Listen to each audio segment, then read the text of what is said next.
राधे राधे भक्तों, आज हम करेंगे बृहस्पतिवार व्रत की कथा।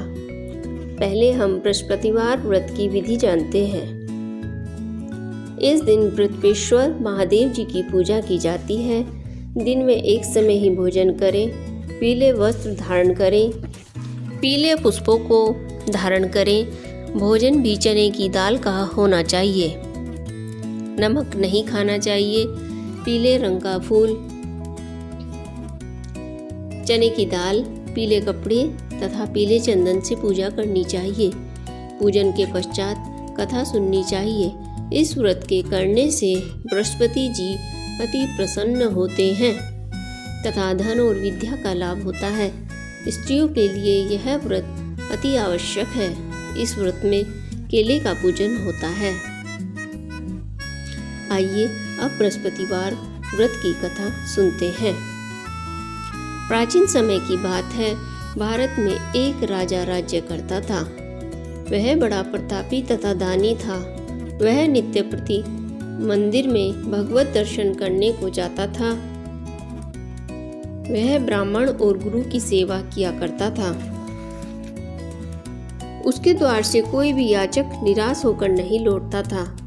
वह प्रत्येक गुरुवार को व्रत रखता एवं पूजन करता था। हर दिन गरीबों की सहायता करता था, परंतु यह सब बातें उसकी रानी को अच्छी नहीं लगती थी।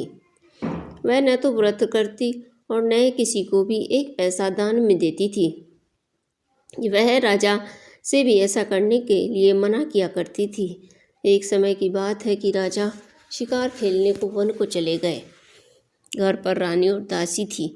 उस समय गुरु बृहस्पति साधु का रूप धरकर राजा के दरवाजे पर भिक्षा मांगने आए।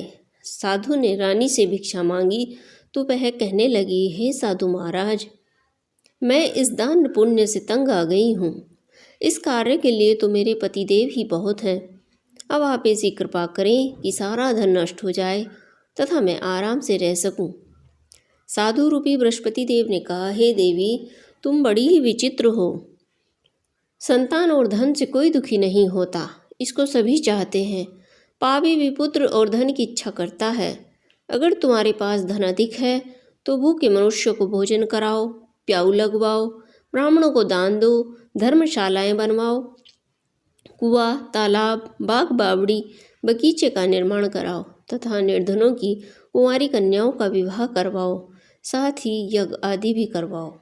इस प्रकार के कर्मों से आपके कुल का और आपका नाम प्रलोक में भी सार्थक होगा एवं तुम्हें स्वर्ग की प्राप्ति भी होगी। परंतु रानी साधु की इन बातों से खुश नहीं हुई।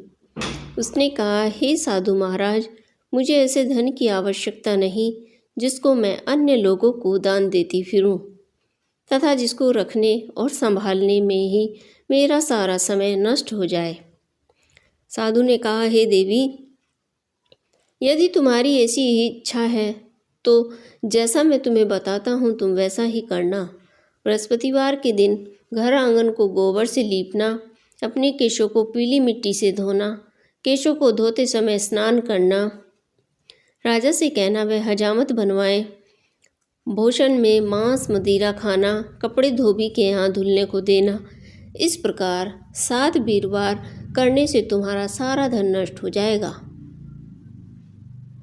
यह कहकर साधु महाराज रूपी बृहस्पति देव अंतर्ध्यान हो गए। रानी ने साधु के कहने के अनुसार 7 बृहस्पतिवार तक वैसा ही करने का विचार किया। साधु के बताए अनुसार कार्य करते हुए केवल 3 ही बृहस्पतिवार बीते थे कि उसकी समस्त धन संपत्ति नष्ट हो गई। भोजन के लिए दोनों समय परिवार तरसने लगा तथा सांसारिक भोगों से दुखी रहने लगा। तब राजा रानी से कहने लगा कि हे रानी, तुम यहाँ पर रहो, मैं दूसरे देश को जाता हूँ, क्योंकि यहाँ पर मुझे सभी मनुष्य जानते हैं, इसलिए मैं यहाँ पर कोई काम नहीं कर सकता। अब मैं परदेश जा रहा हूँ, वहाँ कोई काम धंधा करूँगा, शायद हमारे भाग्य बदल जाए। ऐसा कहकर राजा परदेश को चला गया। वह राजा जंगल से लकड़ी काट कर लाता और शहर में बेचता। इस तरह जीवन व्यतीत करने लगा। इधर राजा के बिना रानी और दासी दोनों दुखी रहने लगी। किसी दिन भोजन मिलता और किसी दिन जल पीकर ही रह जाती। एक समय रानी और दासियों को 7 दिन बिना भोजन के ही बीत गए। तो रानी ने अपनी दासी से कहा, हे दासी, यहाँ पास के ही नगर में मेरी बहन रहती है। वह बड़ी धनवान है। तू उसके पास जाकर वहाँ से 5 सेर बेसर मांग कर ले आ, जिससे कुछ समय के लिए गुजारा हो जाएगा। दासी रानी की बहन के पास गई और रानी की बहन उस समय पूजा कर रही थी। बृहस्पतिवार का दिन था। दासी ने रानी की बहन से कहा, हे रानी, मुझे आपकी बहन ने भेजा है, मुझे 5 सेर बेसर दे दो। दासी ने यह बात अनेकों बार कही, परंतु रानी की बहन ने कोई उत्तर ही नहीं दिया, क्योंकि वह उस समय बृहस्पतिवार की कथा सुन रही थी। जब दासी को रानी की बहन से कोई उत्तर नहीं मिला तो वह बहुत दुखी हुई। उसे क्रोध भी आया। वह लौटकर रानी से बोली, हे रानी, आपकी बहन बहुत ही घमंडी है। वह छोटे लोगों से बात भी नहीं करती। मैंने उससे कहा तो उसने कोई उत्तर नहीं दिया। मैं वापस चली आई। रानी बोली, हे दासी, इसमें उसका कोई दोष नहीं है। जब बुरे दिन आते हैं तब कोई सहारा नहीं देता। अच्छे बुरे का पता विपत्ति में ही लगता है। जो ईश्वर की इच्छा होगी वही होगा। यह सब हमारे भाग्य का दोष है। उधर रानी की बहन ने सोचा कि मेरी बहन की दासी आई थी, परंतु वह उससे नहीं बोली। इससे वह बहुत दुखी हुई होगी। अतः कथा सुनो। विष्णु भगवान का पूजन समाप्त कर वह अपनी बहन के घर आई और कहने लगी, हे बहन, मैं बृहस्पतिवार का व्रत कर रही थी। तुम्हारी दासी हमारे घर गई थी, परंतु जब तक कथा होती है तब तक हम लोग न उठते हैं न बोलते हैं, इसीलिए मैं नहीं बोली। कहो दासी, क्यों गई थी? रानी बोली, हे बहन, हमारे घर अनाज नहीं था। वैसे तुमसे कोई बात छुपी तो नहीं है। इस कारण मैंने दासी को तुम्हारे पास 5 सेर बेसन लेने के लिए भेजा था। रानी की बहन बोली, बहन देखो, बृहस्पति भगवान सबकी मनोकामना पूर्ण करते हैं। देखो, शायद तुम्हारे घर में ही अनाज रखा हो। यह सुनकर दासी घर के अंदर गई तो वहाँ उसे एक घड़ा बेसर का भरा मिल गया। उसे बड़ी हैरानी हुई, क्योंकि उसने एक एक बर्तन देख लिया था। उसने बाहर आकर रानी को बताया। दासी अपनी रानी से कहने लगी, हे रानी, देखो, वैसे हमको जब अन्न नहीं मिलता तो हम रोज ही व्रत करते हैं। अगर इनसे इस व्रत की विधि और कथा पूछ ली जाए तो उससे भी हम कर लिया करेंगे। दासी के कहने पर रानी ने अपनी बहन से बृहस्पतिवार व्रत के बारे में पूछा। उसकी बहन ने बताया, हे रानी, बृहस्पतिवार को सूर्योदय से पूर्व उठकर स्नान करें। बृहस्पतिवार का व्रत करना चाहिए, लेकिन उस दिन सिर नहीं धोना चाहिए। बृहस्पतिवार के व्रत में चने की दाल और मुनक्कों से विष्णु भगवान का केले के वृक्ष की जड़ से पूजन करें तथा दीपक जलावें। उस दिन एक समय ही भोजन करें। भोजन पीले खाद्य पदार्थ का करें तथा कथा सुने। इस प्रकार करने से गुरु भगवान प्रसन्न होते हैं, अन्न, पुत्र और धन देते हैं। इस व्रत और पूजन की विधि को बताकर रानी की बहन अपने घर लौट गई। रानी और दासी दोनों ने निश्चय किया कि वे बृहस्पति देव भगवान की पूजा अवश्य करेंगे। 7 दिन बाद जब बृहस्पतिवार आया तो उन्होंने व्रत रखा। गुड़साल में जाकर चना और गुड़ बीन लाई और उसकी दाल से केले की जड़ में विष्णु भगवान का पूजन किया। अब भोजन कहाँ से आए? दोनों बड़ी दुखी हुई, परंतु उन्होंने व्रत किया था, इस कारण बृहस्पति देव भगवान प्रसन्न थे। वे एक साधारण व्यक्ति के रूप में 2 थालों में सुंदर पीला भोजन लेकर आए और दासी को देकर बोले, हे दासी, यह भोजन तुम्हारे और रानी के लिए है, तुम दोनों करना। दासी भोजन पाकर बड़ी प्रसन्न हुई और रानी से बोली, रानी जी, भोजन कर लो। रानी को भोजन आने के बारे में कुछ भी पता नहीं था, इसलिए वह दासी से बोली, जा तू ही भोजन कर, क्योंकि तू हमारी व्यर्थ में हंसी उड़ाती है। दासी बोली, एक व्यक्ति अभी भोजन दे गया है। रानी कहने लगी, वह भोजन तेरे लिए ही दे गया है, तू ही भोजन कर। दासी ने कहा, वह व्यक्ति हम दोनों के लिए 2 थालों में भोजन दे गया है, इसलिए मैं और आप दोनों ही साथ साथ भोजन करेंगे। फिर दोनों ने गुरु भगवान को नमस्कार कर भोजन करना प्रारंभ किया। उसके बाद से वे प्रत्येक बृहस्पतिवार को गुरु भगवान का व्रत करती और पूजन करने लगी। बृहस्पति भगवान की कृपा से उनके पास धन हो गया, परंतु रानी पहले की तरह फिर से आलस्य करने लगी। तब दासी बोली, देखो रानी, तुम पहले भी इसी प्रकार आलस्य करती थी, तुम्हें धन के रखने में कष्ट होता था, इस कारण सभी धन नष्ट हो गया। अब गुरु भगवान की कृपा से धन मिला है तो फिर आलस्य होता है। बड़ी मुसीबतों के बाद हमने यह धन पाया है, इसलिए हमें दान पुण्य अवश्य करने चाहिए। तुम भूखे मनुष्यों को भोजन कराओ, प्याऊ लगवाओ, ब्राह्मणों को दान दो, कुआं, तालाब, बाग बावड़ी का निर्माण कराओ, मंदिर पाठशाला बनवाकर दान दो, कुंवारी कन्याओं का विवाह करवाओ, धन को शुभ कार्यों में खर्च करो, जिससे तुम्हारे कुल का यश बढ़े तथा स्वर्ग प्राप्त हो और पितृ प्रसन्न हो। दासी की बात मानकर रानी ने इसी प्रकार के कर्म करने प्रारंभ किए, जिससे उसका काफ़ी यश फैलने लगा। एक दिन रानी और दासी आपस में विचार करने लगी कि न जाने राजा किस दशा में होंगे, उनकी कोई खोज खबर नहीं है। गुरु भगवान से उन्होंने प्रार्थना की और भगवान ने रात्रि में राजा को स्वप्न में कहा, हे राजा उठ, तेरी रानी तुझको याद करती है, अब अपने देश को लौट जा। राजा प्रातःकाल उठकर जंगल से लकड़ियां काटकर लाने के लिए जंगल की ओर चल पड़ा। जंगल से गुजरते हुए वह सोचने लगा, रानी की गलती से कितने दुख भोगने पड़े। राजपाट छोड़कर उसे जंगल में आकर रहना पड़ा। जंगल से लकड़ियां काटकर उन्हें बेचकर गुजारा करना पड़ा। उसी समय उस जंगल में बृहस्पति देव एक साधु का रूप धारण कर आए और राजा के पास आकर बोले, हे लकड़हारे, तुम इस सुनसान जंगल में किस चिंता में बैठे हो, मुझे बतलाओ।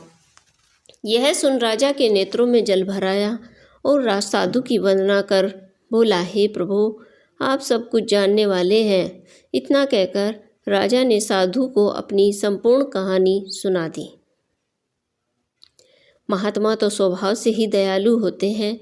वे राजा के बोले, हे राजा, तुम्हारी पत्नी ने बृहस्पति देव के प्रति अपराध किया था, जिसके कारण तुम्हारी यह दशा हुई। अब तुम किसी प्रकार की चिंता मत करो, भगवान तुम्हें पहले से अधिक धन देंगे। देखो, तुम्हारी पत्नी ने बृहस्पतिवार का व्रत करना आरंभ कर दिया। अब तुम भी बृहस्पतिवार का व्रत करके चने की दाल व गुड़ और जल को लोटे में डालकर केले के पत्ते से भगवान विष्णु का पूजन करो, फिर कथा सुनो। भगवान तुम्हारी सब कामनाओं को पूर्ण करेंगे। साधु को प्रसन्न देखकर राजा बोला, हे प्रभु, मुझे लकड़ी बेचकर इतना पैसा नहीं बचता कि जिससे मैं भोजन करने के उपरांत कुछ बचा सकूं। मैंने रात्रि में अपनी रानी को व्याकुल देखा है। मेरे पास तो कोई साधन नहीं जिससे मैं उसका कुछ समाचार जान सकूं। फिर मैं बृहस्पतिवार की कौन सी कहानी कहूं या सुनूं? मुझको तो कुछ भी मालूम नहीं है।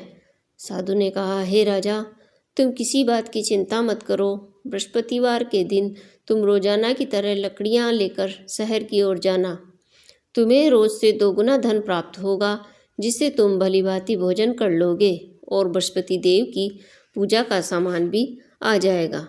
बृहस्पति देव की कथा इस प्रकार है। बृहस्पति देव की कथा। प्राचीन काल में एक बहुत ही निर्धन ब्राह्मण रहता था। उसके कोई संतान नहीं थी। वह नित्य पूजा पाठ करता, परंतु उसकी स्त्री बड़ी मलिनता के साथ रहती थी। वह न स्नान करती और न किसी देवता का पूजन करती। प्रातःकाल उठते ही सर्वप्रथम भोजन करती, बाद में कोई अन्य कार्य करती।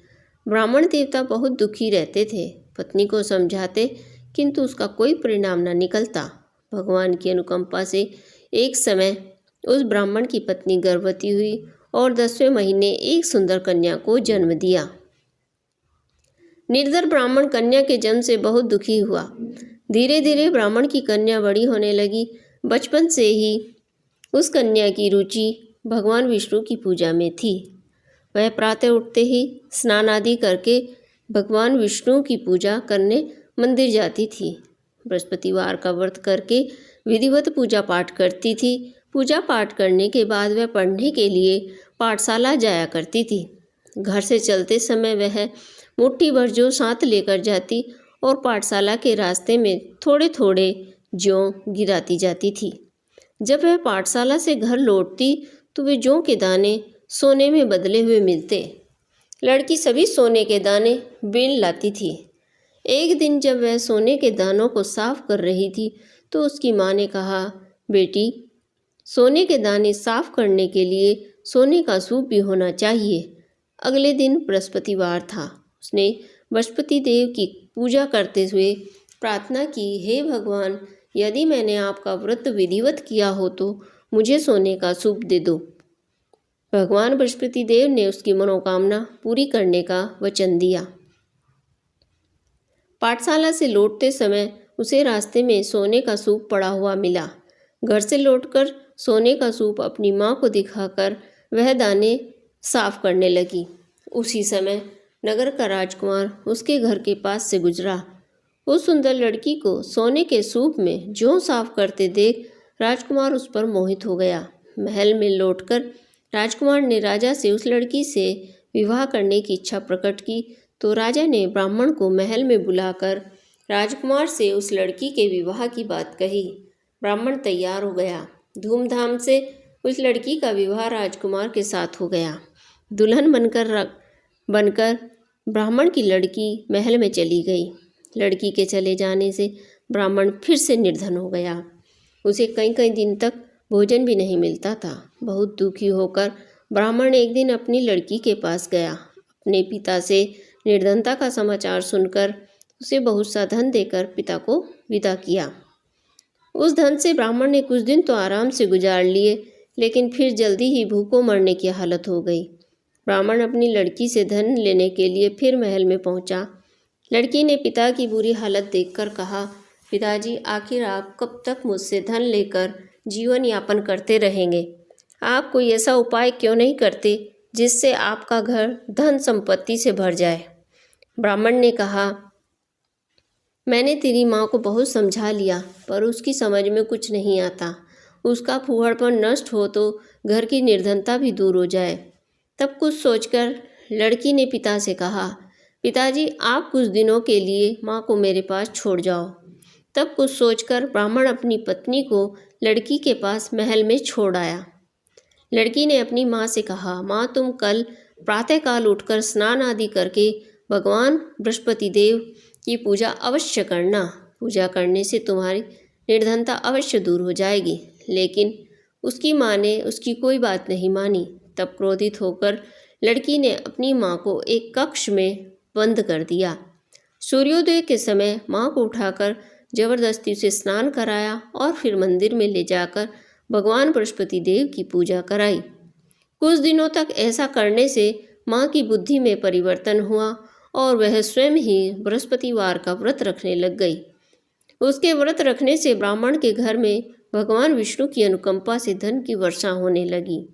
दोनों पति पत्नी धन संपत्ति पाकर आनंद पूर्वक जीवन यापन करने लगे और विष्णु धाम को चले गए। लकड़हारा बने राजा ने उन साधु से भगवान बृहस्पति देव की यह कथा सुनकर बृहस्पतिवार का व्रत करके भगवान विष्णु की पूजा की। उस दिन से उसके सभी क्लेश दूर हो गए। लेकिन अगले बृहस्पतिवार को कामकाज में अधिक व्यस्त रहने के कारण उसने बृहस्पति देव भगवान का व्रत नहीं किया। भगवान बृहस्पति देव लकड़हारे से क्रोधित हो गए और उसे भूल की सजा दी। उस दिन नगर के राजा ने नगर में घोषणा करके सबको सूचित किया, प्रत्येक नागरिक मेरे महल में भोजन करने को आए। जो नहीं आएगा उसे अपराधी मानकर भारी दंड दिया जाएगा। लकड़हारा बने राजा ने उस नगर के राजा की घोषणा तो सुनी, लेकिन जंगल से लकड़ी काट कर लाने और उन्हें बेचने में देर हो जाने के कारण वह समय पर महल में भोजन करने नहीं जा सका। अतः राजा के सैनिक लकड़हारे को पकड़कर महल में ले गए। राजा ने उसे महल के एक कक्ष में बैठाकर भोजन कराया। उस कक्ष में एक खूंटी पर रानी का सोने का हार लटका हुआ था। देखते ही देखते वह खूंटी हार को निगल गई। थोड़ी देर के बाद उसने एक आश्चर्यजनक घटना घटती देखी। देखते ही देखते खूंटी हार को निगल गई। थोड़ी देर बाद राजा ने हार को गायब देखा तो लकड़हारे को कारावास में डलवा दिया। लकड़हारा मन ही मन सोचने लगा और भाग्य को कोसने लगा। तभी उसे जंगल में मिले साधु का स्मरण आया। थोड़ी देर में भगवान बृहस्पति देव सन्यासी के रूप में उसके सामने प्रकट हुए और कहा, हे लकड़हारे, तूने भगवान बृहस्पति देव की पूजा नहीं की, इसी कारण तुम्हें कष्ट हुआ है। लेकिन अब चिंता मत करो, बृहस्पतिवार के दिन कारागार के दरवाजे पर तुम्हें कुछ पैसे पड़े हुए मिलेंगे। उन पैसों से भगवान बृहस्पति देव का व्रत करके उनकी पूजा करोगे तो तुम्हारे सब दुख नष्ट हो जाएंगे। बृहस्पतिवार के दिन दरवाजे पर पड़े हुए पैसों से चने और गुड़ मंगाकर लकड़हारे ने बृहस्पतिवार का व्रत किया और भगवान बृहस्पति देव ने प्रसन्न होकर नगर के राजा को स्वप्न में लकड़हारे को कारागार से मुक्त करने को कहा। सुबह राजा ने अपने कक्ष में आकर देखा तो खूंटी पर रानी का हार टंगा हुआ था। राजा ने लकड़हारे को मुक्त कर दिया और उसे धन आभूषण देकर विदा किया। लकड़हारा बना राजा उस नगर से चलकर अपने नगर में पहुंचा तो उसने देखा कि नगर में कुएं, धर्मशाला, बाग बगीचे देखकर बहुत प्रसन्न हुआ। राजा ने किसी से पूछा, ये कुएं, धर्मशालाएं किसने बनवाई हैं? सबने उसे बताया कि ये सब रानी और उसकी दासी ने बनवाए हैं। राजा महल में पहुंचा तो रानी ने उसका भव्य स्वागत किया। तब राजा ने निश्चय किया कि सप्ताह में एक बार तो सभी बृहस्पति देव का व्रत और पूजन करते हैं, परंतु मैं प्रतिदिन व्रत किया करूँगा, दिन में 3 बार कथा कहा करूँगा। राजा हर समय दुसाले में चने की दाल बांधे रहता और दिन में 3 बार बृहस्पति देव की कथा कहता। कुछ दिनों के बाद राजा को अपनी बहन की याद आई। एक दिन घोड़े पर सवार होकर राजा अपनी बहन से मिलने चल दिया। अभी राजा नगर के बाहर पहुंचा ही था कि उसने कुछ लोगों को एक शव को ले जाते हुए देखा। राजा को स्मरण आया कि आज उसने बृहस्पतिवार की कथा नहीं सुनाई। राजा ने लोगों को रोककर कहा, भाइयों, आप शव को ले जाने से पहले मुझसे कथा सुन लो। लोगों ने राजा पर क्रोधित होते हुए कहा, तुम पागल तो नहीं हो? लेकिन कुछ बड़े बूढ़े लोगों ने कहा, अच्छा भाई, साथ में चलते चलते तुम अपनी कथा भी सुना लो। राजा के चलते हुए आधी कथा सुनाई कि सब हिलने लगा। राजा की कथा पूरी होते ही सब उठकर बैठ गया। लोगों ने हैरानी से दांतों तले उंगली दबाई और अगले बृहस्पतिवार से भगवान बृहस्पति देव का व्रत करने व कथा सुनने का निश्चय कर लिया। अब घोड़े पर सवार राजा चलते हुए किसान के पास पहुंचा। किसान अपने खेत में हल चला रहा था। राजा ने कहा, अरे भाई, मुझसे बृहस्पतिवार की कथा सुन लो। किसान ने झुंझलाकर बोला, अरे भाई, देख नहीं रहे, जितनी देर तक तुम्हारी कथा सुनूंगा उतनी देर में तो पूरे खेत में हल चला लूँगा। राजा निराश होकर चलने लगा। तभी किसान के बैल लड़खड़ाकर जमीन पर गिर पड़े और उसके पेट में जोरों का दर्द होने लगा। उस किसान की पत्नी जब खाना लेकर आई तो उसने किसान से इस बारे में पूछा। किसान ने घुड़सवार की पूरी कहानी सुनाई। किसान की पत्नी दौड़ती हुई राजा के पास पहुंचकर हाथ जोड़कर बोली, भैया, मैं तुम्हारी कथा सुनने को तैयार हूँ। राजा ने उसके साथ खेत पर पहुंचकर बृहस्पतिवार की कथा सुनाई। तभी बैल उठकर खड़े हो गए। किसान के पेट का दर्द ठीक हो गया। राजा अपनी बहन के घर पहुंचा तो उसकी बहन ने उसकी बहुत आवभगत की। अगले दिन सुबह उठकर राजा ने देखा घर के सभी लोग भोजन कर रहे हैं। किसी भूखे को बृहस्पतिवार की कथा सुनाए बिना राजा भोजन नहीं करता था। उसने बहन से कहा, बहन, क्या घर में कोई ऐसा व्यक्ति है जिसने अभी तक भोजन ना किया हो? उसकी बहन बोली, भैया, हमारे घर में तो कोई ऐसा नहीं है जिसने सुबह सुबह भोजन नहीं किया हो। तब राजा ने बहन के घर से निकलकर उस नगर में बिना भोजन किए व्यक्ति की तलाश की। एक गडरिये के घर में उसका बेटा बीमार होने के कारण भूखा रह गया था। राजा ने उसको जाकर बृहस्पतिवार की कथा सुनाई तथा कथा सुनते सुनते गडरिये का बेटा बिल्कुल ठीक हो गया। सबने राजा की बहुत प्रशंसा की। एक दिन राजा ने अपनी बहन से कहा, बहन, अब हम अपने घर जाना चाहते हैं, तुम भी हमारे साथ चलो, कुछ दिन वहाँ रहकर लौट जाना। राजा की बहन ने अपनी सास से पूछा तो सास ने ताने देते हुए कहा, बहू, मायके जाना तो अकेली जाना, मेरे पोतों को नहीं ले जाना। तुम्हारे भाई के तो कोई संतान नहीं है, कहीं तुम्हारी भाभी मेरे पोतों पर कोई जादू टोना ना कर दे। दूसरे कक्ष में बहन की सास की बातें सुनकर राजा दुखी मन से अकेला ही अपने नगर को लौट गया। रानी ने राजा से कहा, आप तो अपनी बहन को साथ लाने की बात कहकर गए थे, फिर बहन को साथ क्यों नहीं लाए हो? तब राजा ने दुखी होते हुए कहा, रानी, हम निसंतान हैं, इसलिए हमारे घर कोई आना पसंद नहीं करता। रानी ने राजा को बहुत समझाया, हे प्राणनाथ, हमें बृहस्पति देव ने सब कुछ दिया है, अब भगवान बृहस्पति देव हमें संतान भी अवश्य देंगे। बृहस्पतिवार को विधिवत व्रत करते हुए राजा रानी ने भगवान बृहस्पति देव से संतान के लिए प्रार्थना की। कुछ दिनों के बाद उन्होंने स्वप्न में दर्शन देते हुए कहा, हे राजन, तेरी मनोकामना अवश्य पूरी होगी। एक सप्ताह बाद ही रानी गर्भवती हो गई। 10वें महीने में रानी ने एक सुंदर पुत्र को जन्म दिया। राजा रानी जीवन पर्यंत बृहस्पतिवार का व्रत करते रहे। उनके घर में धन की वर्षा होती रही। इस तरह आनंद पूर्वक जीवन यापन करते हुए राजा रानी भगवान बृहस्पति देव की अनुकंपा से मोक्ष को प्राप्त करके सीधे बैकुंठ धाम पहुंच गए। बृहस्पतिवार को विधिवत व्रत करके जो स्त्री पुरुष भगवान विष्णु की पूजा करते हैं, भगवान उनकी सभी मनोकामनाएं पूरी करते हैं। बोलो विष्णु भगवान की जय।